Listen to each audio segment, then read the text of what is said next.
네, 안녕하세요. 이번 강의에서는 유기화학의 수많은 반응들을 어떻게 공부하고 접해야 하는지에 대해서 알아볼 건데요. 유기화학 책에 보면은 클라이젠 어레인지먼트나 그리냐드 리액션 혹은 다른 여러 가지 반응들, 이름이 붙은 반응들도 많고 그냥 단순하게 무슨 첨가 반응, 수소 첨가 반응, 브롬 첨가 반응 여러 가지 반응들이 있는데요. 그런 반응들을 그냥 하나하나 따로따로 용매 따로, 촉매 따로 리에이전트 따로 모듈을 보게 되면은 외울 건 한도 끝도 없고 이해는 안 되고 여러 가지 어려움이 많을 텐데요. 그런 어려움을 좀 줄여주고자 유기화학에서 반응을 어떻게 보고 접해야 할지 이해해야 할지를 오늘은 공부를 해보도록 하겠습니다. 기본적으로 반응은 깁스 자유 에너지를 기초로 하는데요. 기초로 판단을 하는데 G는 우리는 보통 미분식을 쓰죠. 변화량.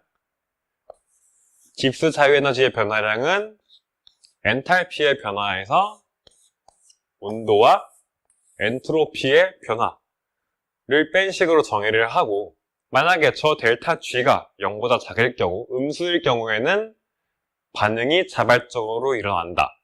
델타 G가 0일 때는 이 반응은 평형 상태에 있고, 델타 G가 양수인 경우에는 반응이 비자발적으로 일어난다 라고 할 수 있는데요.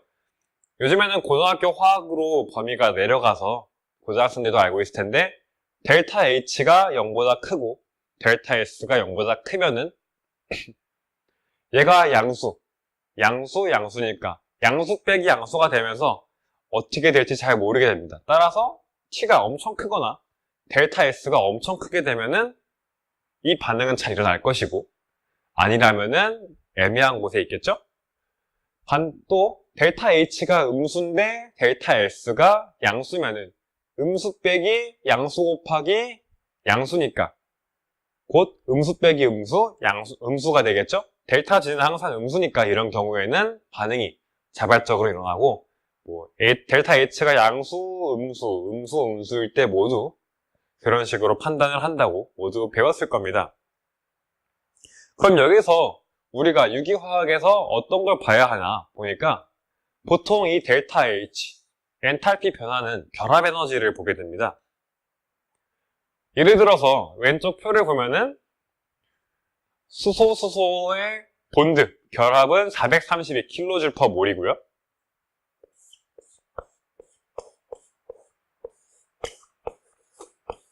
그리고 HCl, ClCl, 염소 기체의 결합 에너지는 243kJ/몰입니다.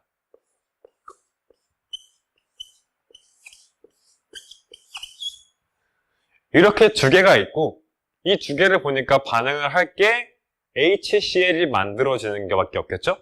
HCl의 본드 에너지를 보니까 여기에 427kJ/몰이라고 써있네요.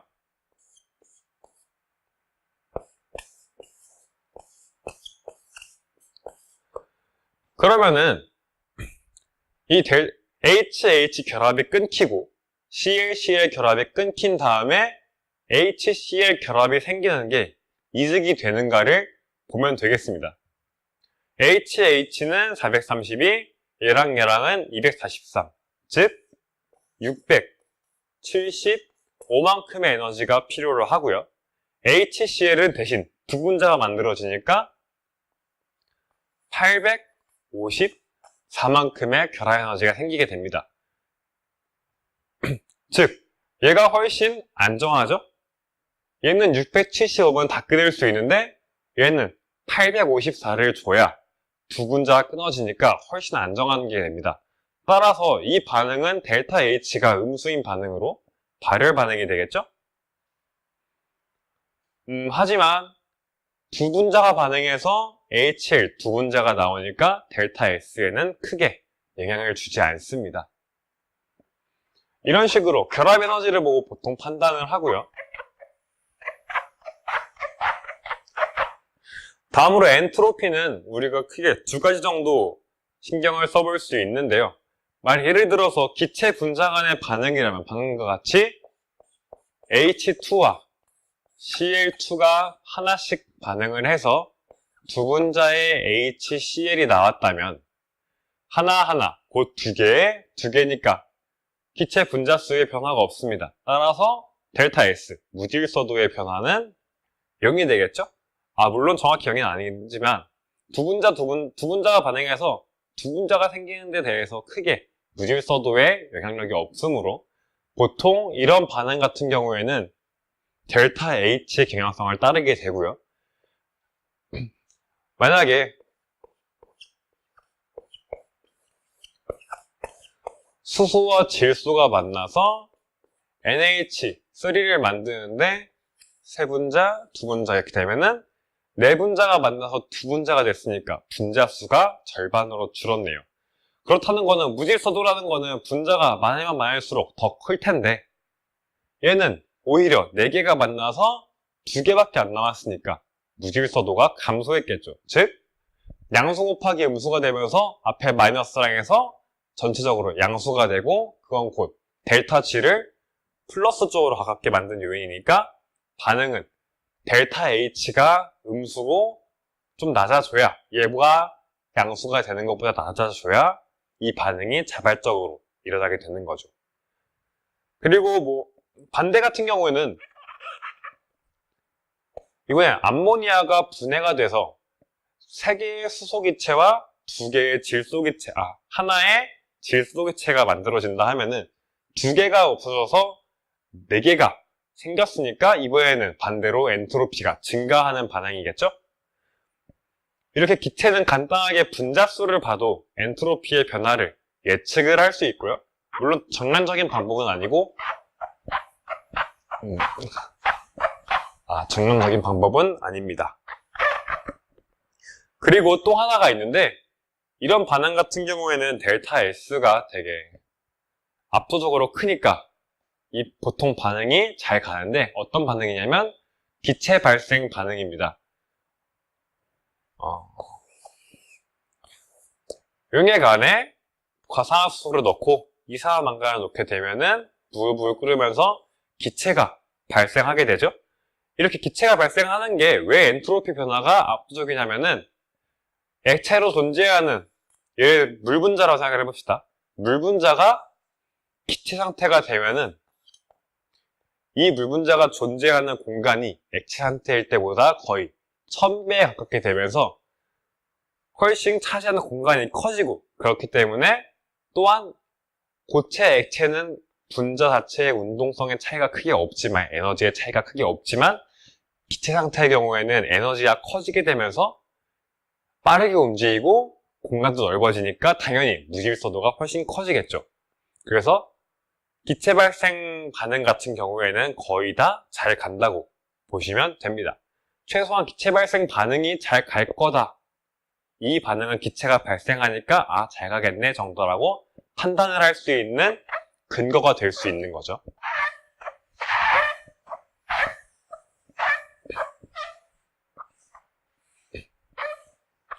근데 일단 이렇게 반응이 가기 위해서는 분자와 분자가 만나야 합니다.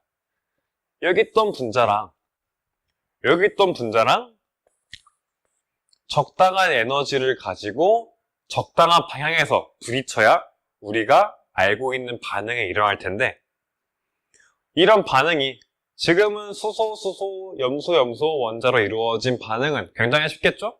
대충 부딪혀도 얼추 몇 번은 꽝꽝 하면서 얘들끼리 반응을 할 수 있는 조건이 완성이 되는데 예를 들어서 여기에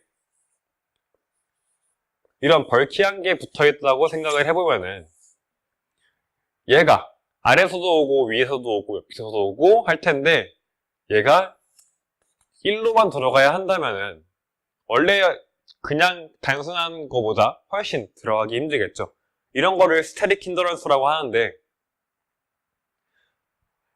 얘처럼 벌키안에가 있을 때 유효 충돌이 줄어드는 거를 스테릭 힌더런스라고 표현을 합니다. 이렇게 되면 당연히 아무리 결합을 끊고 하는 게 끊었다 다시 붙어서 생기는 이득이 많고 기체가 발생된다 한들 일단 부딪히지 못하면은 반응이 잘 안 가겠죠? 그래서 저 식으로만큼은 판단을 할 수 없고 이런 많은 경우를 포함을 해줘야 합니다. 스테릭 힌더런스 있었고, 또 이번에는 반대로 이런 충돌을 잘 하게 되는 경우가 있는데요. 예를 들어서 여기 무슨 다른 분자가 달려있고 O-가 달려있다고 생각을 해봅시다. 그리고 반대쪽에는 케톤이 있는데 양쪽은 신경 쓰지 말고 이렇게 있다 생각하면은 얘는 지금 전자가 풍부합니다. 안 그래도 O가 산소를 좋아해서 옆에 있던 원자의 전자를 끌어오기도 하는데 심지어 전하까지 있어요. 여기는 굉장히 전자가 풍부하겠죠. 그리고 여기 있는 탄소는 지금 산소가 전자를 많이 뺏어왔습니다. 뺏어가서 전자 구름이 원래는 탄소와 탄소 결합이면은 이렇게 생기는데 전자 구름이 공평을 가지는데 탄소와 산소가 만나게 되면은 전김 성도가 산소가 더 크니까 전자 구름이 이렇게 치우쳐 있게 되겠죠? 즉 얘는 부분적으로 양전하를 띠게 되고 부분적으로 음전하를 띠게 됩니다. 그래서 얘는 마이너스인데 심지어 옆에 있던 것까지 끌어와서 더 많은 전자를 갖고 있고 얘는 전자를 오히려 뺏겼어요. 전자 구름을. 그래서 플러스 전하를 띠게 됩니다. 부분적으로. 그렇다는 거는 얘는 전자를 원해고 얘는 플러스를 원하게 되겠죠? 왜냐하면은 분자는 기본적으로 중성을 선호하니까. 그래서 얘를 전자를 원한다 해서 일렉트로필릭, 전자를 좋아한다. 얘를 플러스를 좋아한다. 뉴클리오필릭이라고 해서 뉴클리오필릭한 어떤 모아이어티, 펑셔널 그룹이랑 일렉트로필릭한 펑셔널 그룹이 만나면은 있다면 같은 개에 얘가 얘를 치는 걸로 전자를 주는 걸로 일단 반응이 시작되는데 이런 걸로 이용하는 반응이 굉장히 많습니다. 예를 들어서 그리냐드 리액션도 마찬가지고 수많은 유기화학 반응의 드라이빙 포스는 바로 이런 일렉트로필릭과 뉴클리오필릭이 스타트를 끊고 그 다음에는 이제 옆에 꾸며놨던 펑셔널 그룹들이 전자가 하나하나 칸칸이 옮겨가면서 반응을 시작하게 되는 거죠. 자, 깁스 자유에너지를 가지고 반응의 결과를 보고 반응이 잘 갈지 안 갈지를 판단하기도 하고 반응이 시작 전 뉴클리오필릭한 부분과 일렉트로필릭한 부분을 보고 반응이 이렇게 가겠다 방향성을 볼 수 있었는데요. 그렇다면 이번에는 중간에 있는 전이 상태, 트랜지션 스테이트라고 하죠. 그 부분을 보게 될 건데요. 먼저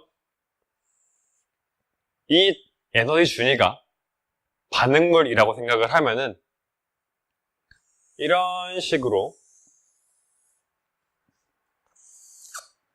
에너지 장벽을 넘어서 생성물이 생기는 경우가 있고 또 반대로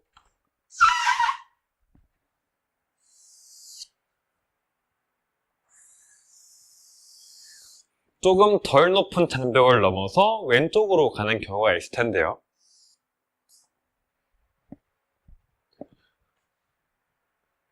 자, 보니까 보통 우리는 기체 분자를 가지고 액체 분자도 된 실험을 하는데 우리가 알고 있는 분자 실험계에서는 특정 온도에서 평균 에너지 2분의 3 kT를 가지는 걸로 가우시안 디스트리뷰션을 그리면서 분자들이 존재한다고 알려져 있는데요. 그래서 우리가 지금 갖고 있는 분자의 평균 에너지가 2분의 3 kT가 이 장벽에 미치지 못해도 몇몇 분자들, 여기 있는 몇몇 분자들은 이 장벽을 넘어서 여기 있는 프로덕트에 도달을 하게 되겠죠. 근데 대부분은 이제 왼쪽으로 넘어가게 될 텐데 여기서 차이가 생깁니다. 얘가 만약에 낮은 온도라면은 지금 그랬던 것처럼 이 평균 에너지에 대해서 이거가 높지만 이 장벽을 넘지 못한 애들이 있어요. 분명 생각으로는 델타 H가, 델타 G가 훨씬 더 큰, 더 안정한 분자가 가는 게 내 생각엔 맞는데 왜 자꾸 일로 가지? 라고 생각을 할 수 있어요. 실험을 하다 보면. 혹시 문제를 풀다 보면은 얘가 맞는데 왜 일로 가지? 그거는 이제 온도에 따라서 변하게 됩니다. 예를 들어서 방금처럼 지금 보통의 분자들은 이 정도밖에 에너지가 없어서 이 장벽을 못 넘는데 이쪽은 잘 넘게 되겠죠? 그래서 낮은 온도에서는 이 장벽을 넘어서 일로 오고 얘도 다시 역방향도 오기 쉬울 테니까 이렇게 와서 보통 이쪽 왼쪽에서 평형을 이루게 되는데요. 만약에 온도를 높이게 된다면은 많은 분자들이 이제 이 장벽도 넘을 수 있게 됩니다. 그러면은 일로도 갔고 근데 간 만큼 오기가 쉬운 게 왼쪽이었고 얘는 일단 넘어가긴 했는데 여기에 쌓이게 되겠죠. 왜냐면은 우리가 주어진 에너지가 이만큼을 간신히 여기 있던 게 이만큼 넘을 수 있으면은 얘는 여기까지밖에 안 오니까 더 조금 한두 개? 한 100개 오면은 하나? 이렇게 넘어가겠죠. 왼쪽으로. 그것도 다시 여기서 막 평형에 있다가 또 하나가 넘어오게 될 겁니다. 그러면서 점점 이쪽에 쌓이는데요. 그러면은 낮은 온도에서는 왼쪽으로 치우쳐 있었고 높은 온도에서는 점점 시간이 갈수록 이 물질은 반응물은 생성물, 더 낮은 연력학적으로 안정한 생성물로 가게 되는데 그래서 온도로 높여서 하는 거를 서머다이나믹 컨트롤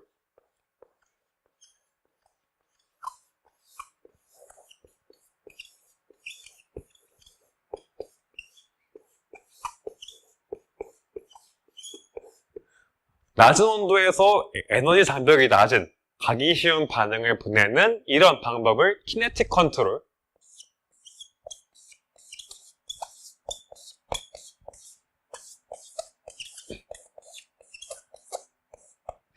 이라고 합니다. 그럼 여기서 중요한 거는 당연히 여기까지 에너지가 얼만큼 안정한가도 중요하지만 여기 있는 이 전이 상태의 에너지 상태 왜냐면은 여기부터 여기까지가 활성 에너지일 거니까 전이 상태가 안정하면은 그만큼 내려와서 반응이 가기 편할 거고 전이 상태가 불안정하면은 더 올라가겠죠? 그러면 반응이 더 가기 힘들고 따라서 이 전이 상태의 안정성을 보는 것 또한 반응이 잘 갈지 안 갈지를 판단하는 요인이 됩니다.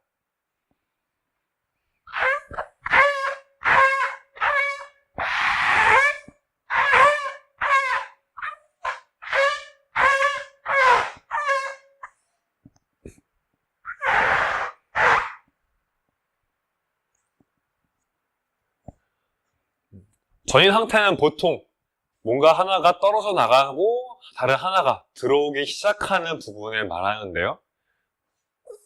따라서 이런 식으로 탄소에 있던 수소 하나가 떨어져 나가면서 여기에 플러스 전하를 남겨놓고 나가는 경우가 있고 마이너스 전하를 남겨놓고 나가는 경우도 있고 뭐 이렇게 이어지면서 여기 있던 전자가 일로 넘어갔다가 다시 넘어갔다가 하는 공명을 하게 되는 경우도 있으면서 여러 가지 경우가 생기는데 이럴 때 이 옆에 있는 달려있는 작용기에 따라서 이 탄소가 안정할지 불안정할지가 정해지게 됩니다. 예를 들어서 여기 있는 탄소 같은 경우는 플러스니까 전자를 밀어주면 좋아하겠죠? 전자를 밀어주는 일렉트론 도네이팅 그룹들이 달려있으면은 이 전이 상태가 안정해지면서 이거랑 비슷한 상황에서 다른 애들보다 더 낮은 전이 상태 에너지를 갖게 되겠고 그만큼 반응이 더 잘 가겠죠? 얘는 음이온, 음전하가 달려있으니까 이번에는 일렉트론 위드로잉 그룹들이 달려있어야 합니다. 그러면은 원래 분자는 중성을 좋아한다고 했죠? 그래서 얘는 마이너스 전하를 갖고 있는데 옆에 있는 애들이 다 조금씩 가져가 버리면은 얘가 조금 분산이 되면서 훨씬 안정화가 되는 모습을 보일 수 있고 공명 같은 경우도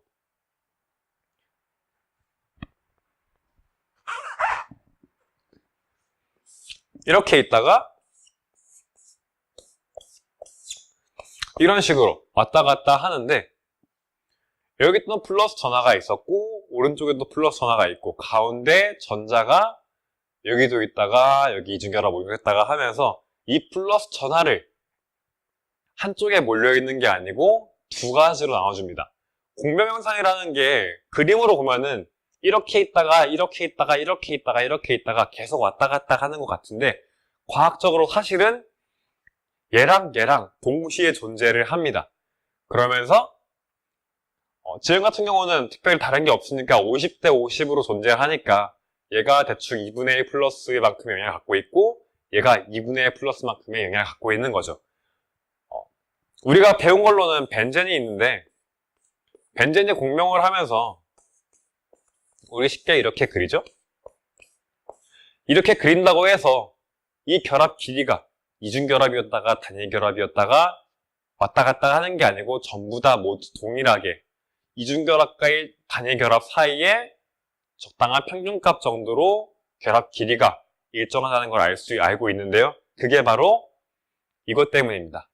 공명은 왔다 갔다 하는 게 아니고 이 상태로 있는데 얘랑 얘랑 얼마나 서로 컨트리뷰션을 하느냐가 포인트가 되겠죠. 근데 공명을 하면 당연히 전하를 퍼뜨리게 되니까 분자가 좀 더 안정해질 수 있게 되는 거죠.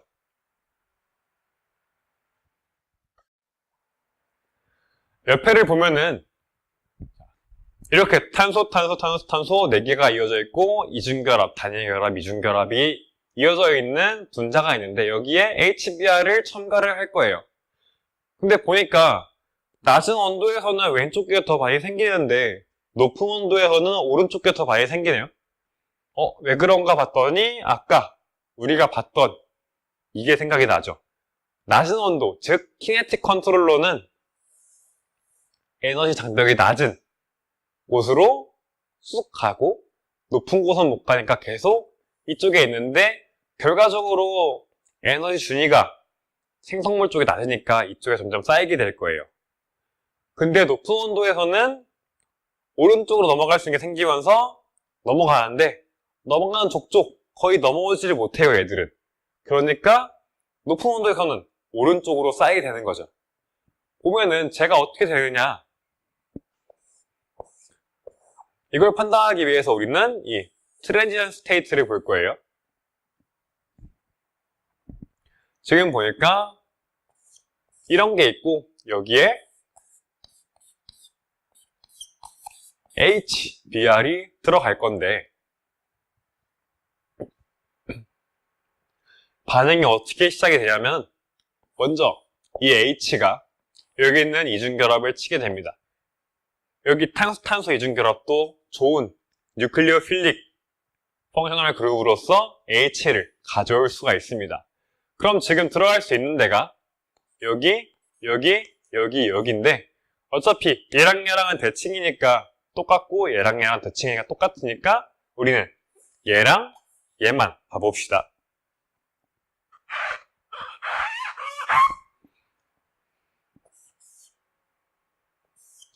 H가 먼저 첫 번째 이쪽을 치게 된다면은 반응이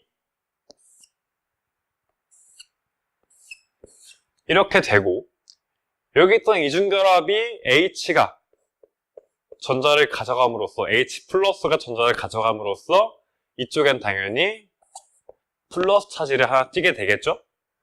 이 상태가 하나 되고 그 다음 이번에는 위에 있는 걸 차게 되면은 H가 이쪽에 붙으면서 여기에 플러스 차지가 생기게 됩니다. 그런 게 보니까 얘는 뭐 딱히 할 수 있는 게 없죠. 플러스 차지가 그냥 이 상태로 가만히 있는 거고 얘는 보니까 아까 봤던 거예요. 여기 있던 플러스 차지를 오른쪽으로 옮길 수가 있죠. 수선을 생략을 할게요. 공명이 되니까 트랜지션 스테이트가 안정이 되겠죠. 얘는 그냥 혼자 탄소 하나가 플러스 하나를 계속 갖고 있지만 얘는 탄소 두 개가 서로 왔다 갔다 하진 않고 전자를 공유하면서 얘랑 플러스 전하를 나눠서 짊어지게 되는 거죠. 그러니까 더 안정한 케이스고 따라서 아래에 있는 경우가 왼쪽 경우, 오른쪽은 위에 있는 경우가 되겠죠. 전이 상태의 높이가 에너지가 높고 얘는 공명 때문에 낮아지고, 따라서 여기 있는 플러스로 들어가게 되니까 처음에는 1로 갔다가 여기도 붙고 해서 이쪽으로 가서 왔다 갔다 하면서 처음과 같은 결과, 이 가운데 붙어 있는 게 70%, 71% 오른쪽에 붙어 있을 수도 있으니까 이런 게 29%가 생기게 되는데, 얘랑 얘랑은 왜 차이가 나나? 얘가 플러스가 있을 때 얘한테 전자를 밀어줄 수 있는 게 얘밖에 없어요. 하지만 얘 같은 경우에는 지금 탄소가 있어요. 탄소 결합도 이 탄소가 뭔가 있다면 플러스나 마이너스가 있을 때 여기 있는 탄소는 일렉트론 도네이팅 그룹으로 작용하게 됩니다. 따라서 얘는 두 개에서 전자를 도네이팅을 받으니까 플러스 차지가 어느 정도 안정화가 되겠죠? 따라서 이 두 개로 일단 이쪽으로 반응이 많이 갈 텐데 어디로 많이 붙을까 생각해 보니까 더 안정한 쪽. 그래서 왼쪽에 같은 경우 얘의 브롬이 더 많이 붙게 돼서 71%, 얘는 조금밖에 안 붙으니까 29%가 생기게 되는 거죠. 그 다음으로 40도일 때는 여기 붙었고 여기 붙고 하는데 다시 얘는 별로 에너지 준위가 낮지 않으니까 평형 때문에 넘어오게 됩니다. 그리고 여기 모여있던 분자들은 온도가 높아졌으니까 다시 오른쪽으로 넘어갈 수 있게 되겠죠? 그래서 서머다이나믹 컨트롤이 되면서 1로 가니까 여기 끝에 있는 탄소에 브롬이 붙는 경우가 대부분이 되면서 85%, 그 다음에 중간중간 꼭 1로만 다 가진 않고 어쨌든 평형에 존재하고 가우시안 디스트리뷰션 따르니까 얘도 역반응이 진행이 종종 되고 가끔씩 되면서 1로 넘어가고 해서 얘가 조금 생성이 되겠죠. 15%, 85%가 그렇게 나오게 된 겁니다.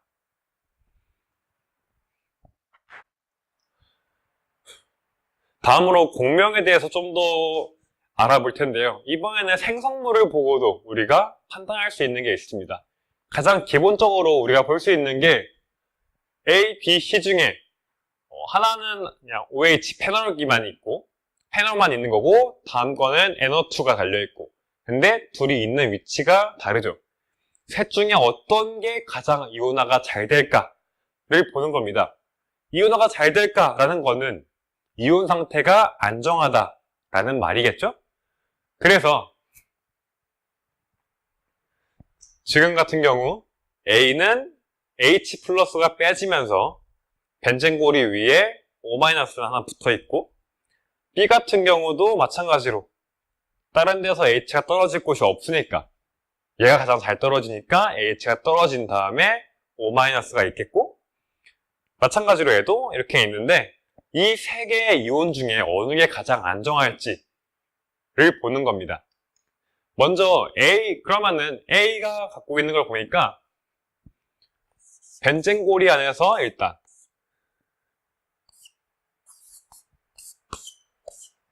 공명을 할 수 있겠죠? 얘가 한 바퀴 도는 거.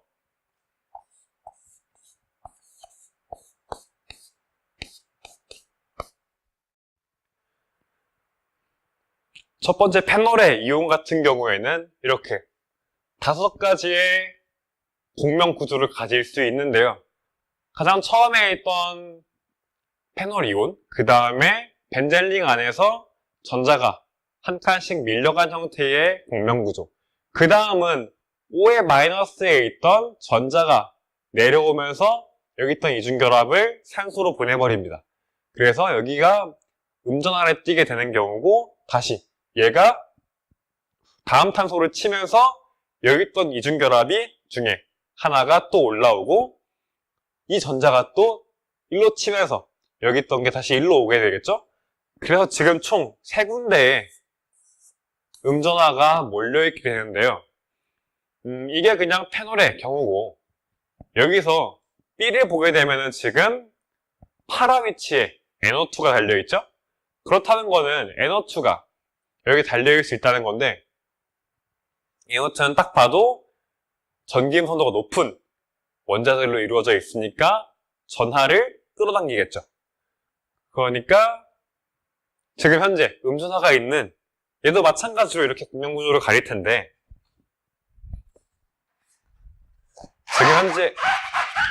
지금 현재 여기 있던 음전하의 파라 위치 NO2가 달려있다면은 이 음전하가 이쪽으로 전자구름이 쏠리는데 얘들은 원래 전자를 좋아하니까 이거를 충분히 안정화시킬 수 있는 그릇이 됩니다.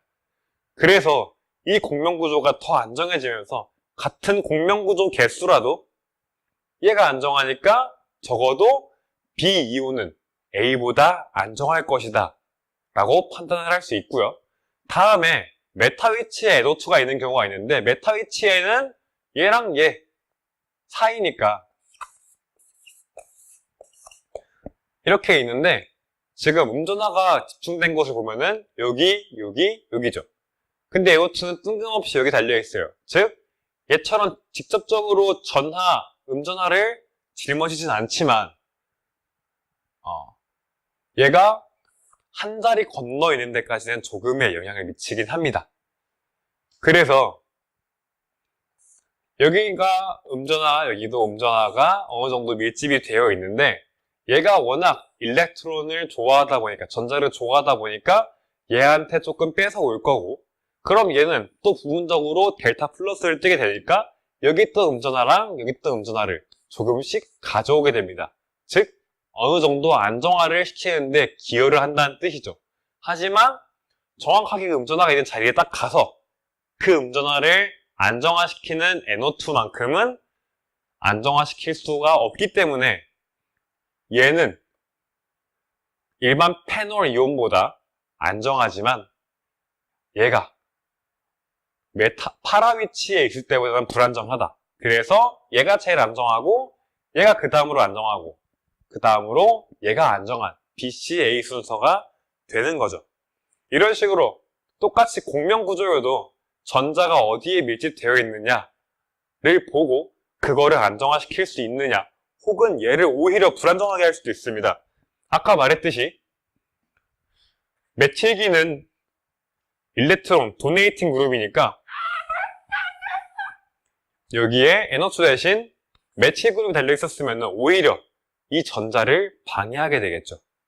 그래서 이런 경우에는 페놀보다 더 안 좋은, 더 불안정한 이온이 될 거니까 이온화가 좀 덜 된다. 따라서 페놀보다 이온화가 안 된다. 그렇게 판단을 할 수 있는 거죠.